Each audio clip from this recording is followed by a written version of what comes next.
It seems like not even I can keep up with all the new identities that people are using these days. I found it interesting. Recently, a church to introduce Pride Month had this reading inside their church. Let's take a look.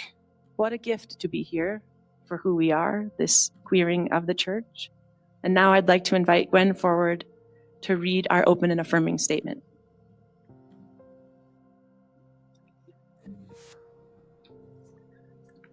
As an open and affirming congregation, CUCC welcomes all individuals, lesbian, gay, bisexual, heterosexual, queer, questioning, cisgender, asexual, pansexual, transgender, intersex, binary, non-binary, gender fluid, gender queer, bigender, grayscale, cross-dressers, third gender, and sexual and gender identities yet to be known, named, or belonging to other cultures. CUCC welcomes all families, single parents, single people, couples, nuclear and blended families, families without children, extended and chosen families, polyamorous families, and families yet to be known or named. And perhaps most importantly, we welcome all questions.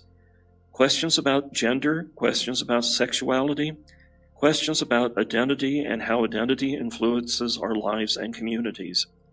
All right, there we have it. Some of that, I don't even know what they're talking about. Grayscale. Since when has sexuality been anything with called grayscale? I don't even know what that means. What I take away from this is that we are so depraved, and the problem with this church is not how they interpret a handful of verses on sexuality. The problem is that they don't know Jesus. This isn't a Christian church. This is a social club just making things up as they go so that they feel good. And so I think that we don't argue with them over the semantics of sexuality and gender. We look at the bigger picture of what does the Bible say? What does the Bible mean? What does God expect of his people? Is the Bible even true? Because I think that these people probably say it's not, or at least they have a very twisted view of the inerrancy of Scripture. And so instead of getting into the semantics of 1 Corinthians 6 verses 9 and 10 or something like that, or Romans 1, I'm going to pray that these people find a living God. They find the God of the Bible, because that is not a God that they know.